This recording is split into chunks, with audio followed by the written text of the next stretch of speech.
y como lo estamos haciendo cada semana, haciendo un recuento de la historia de los Juegos Olímpicos. Ya hemos hablado de cómo arrancó el movimiento, ya hemos platicado de Atenas 1896, de París 1900, de San Luis 1904 y ahora lo que es la cuarta edición de Londres 1908, donde hubo un evento intermedio. En 1906, Atenas celebró el 10º año de lo que fueron los primeros Juegos. Fue una celebración deportiva, pero no llegó al nivel de unos Juegos Olímpicos, simplemente se manejó como eso. Pero esa situación trajo a colación algo para Londres 1908 y para la posteridad de los Juegos Olímpicos. Así que este evento además no se iba a celebrar en la ciudad londinense, no era la sede, era Italia. Era Roma la ciudad que iba a albergar los Juegos. Sin embargo, hubo una tragedia al explotar un volcán, el Monte Vesubio, y obviamente todo el dinero que estaba destinado para aquel momento, eh, el gobierno italiano lo tuvo que utilizar para la reconstrucción de la ciudad de Nápoles. Y bajo esas circunstancias, bueno, otra vez el Comité Olímpico Internacional, recién inició el movimiento, recién hubo Juegos Olímpicos, tuvo que tomar la decisión de buscar otra alternativa. Así que fue Londres porque hubo una exposición franco-británica.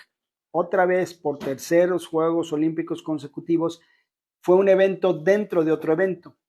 Los Juegos Olímpicos iniciaron el 27 de abril en 1908, hubo ceremonia inaugural y terminaron el 31 de octubre de 1908. Son los Juegos más largos en días de desarrollo en la historia. También fue un evento donde creció enormemente el número de participantes, 22 países, pero fueron 2008 atletas, un total de 110 eventos, un crecimiento en 22 deportes que se pueden considerar olímpicos. Fue inaugurado por el rey Eduardo VII y el estadio que fue creado fue el White City para albergar los Juegos, que también fue una decisión de un año para otro, aprovechando la sede de la exposición franco-británica para, dentro de ese marco, realizar los Juegos. La capacidad del estadio fue de 68,000 espectadores, hubo el desfile inaugural y por primera vez en la historia de los Juegos Olímpicos, el desfile de naciones participantes. Esto sucedió precisamente por lo que 2 años antes se hizo en Atenas 1906, que fue la conmemoración de los 10 años de los primeros Juegos Olímpicos, y entonces decidieron volverlo a utilizar y a partir de ahí, cada Juegos Olímpicos se da el desfile de las naciones, inclusive en cualquier evento internacional se usa. Yo acabo de estar en este evento del voleibol en Guadalajara y se hizo ese desarrollo de la aparición de las naciones en la inauguración, obviamente un evento muy breve en relación a lo que hoy son los Juegos Olímpicos, ¿no?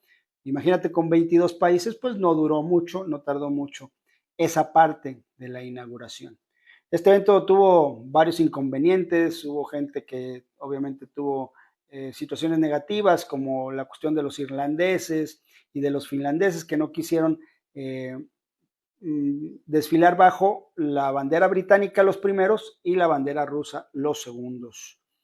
Y bajo otras circunstancias, los estadounidenses se negaron a hacer reverencia al rey Eduardo VII. 187 días de los Juegos, los más grandes en cuanto al inicio y final del mismo en la historia del olimpismo moderno. Ya después no sería así nunca más. Oscar Schwan, de 60 años, era el primer competidor sexagenario en ganar una medalla de oro en Juegos Olímpicos. Él lo hizo en tiro.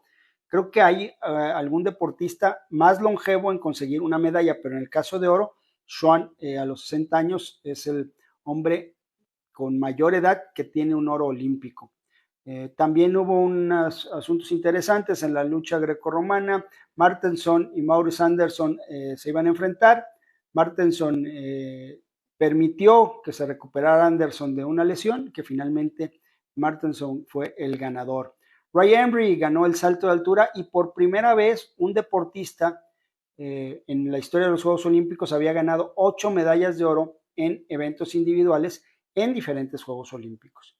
La maratón fue una sensación, un italiano de apellido Pietri se equivocó, entró mal a la zona, se perdió al caerse también la posibilidad de ganar la medalla de oro.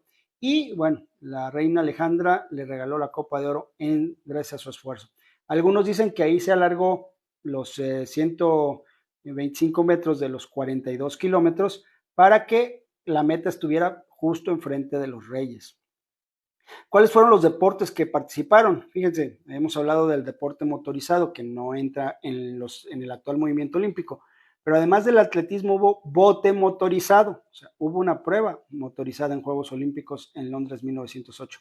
El boxeo, el ciclismo, el esgrima, el fútbol, la gimnasia, el hockey sobre hierba, el remo, rackets, el polo siguió siendo deporte olímpico, el patinaje sobre hielo, todavía no había Juegos Olímpicos de invierno, la natación, la lucha, el lacrosse, el jeu de paume, otro deporte de raqueta, el rugby, los saltos de natación deberían estar enclavados en aspectos del nado, pero bueno, fue un deporte, tenis, tira y afloja, tiro y tiro con arco, la vela y el waterpolo.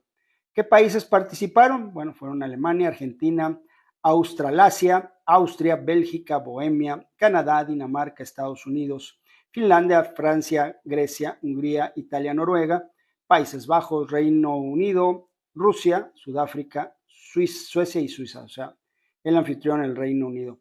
Algunas fuentes mencionan que Turquía, pero no hay algo que constate. ¿Quién fue el ganador de estos Juegos? El Reino Unido con 56 medallas de oro, 51 de plata, 39 de bronce, 146 en total. Estados Unidos 23, 12 y 12, muy lejos en el segundo lugar. Y luego Suecia tuvo 8 de oro, 25 en total, Francia con 5, Alemania con 3, Hungría con 3, Canadá con 3, Noruega con 2, Italia con 2, Bélgica con una medalla de oro, 8 en total. Fueron los 10 países que más preseas tuvieron en este desarrollo apenas incipiente. Todavía estamos en los cuartos juegos y como vemos, comparado con lo actual, sí, se incrementó el número, ya fue más de 4 o 5 veces que en otros Juegos Olímpicos los participantes, 37 mujeres, que no eran muchas, pero mucho más de lo que había sido en algunos Juegos donde hubo 6. Obviamente, tener 2,000 atletas pues le da otra logística. Todavía no una organización per se para los Juegos, todavía no muchas logísticas, algunas cosas empezaron a incrustar. Así que bueno, ese es el mundo de los Juegos Olímpicos. Ya hablaremos en 1912, que también tiene hazañas deportivas extraordinarias, y lo que sucedió en los Juegos de Estocolmo en 1912. Ahí vamos con la historia de Juegos Olímpicos.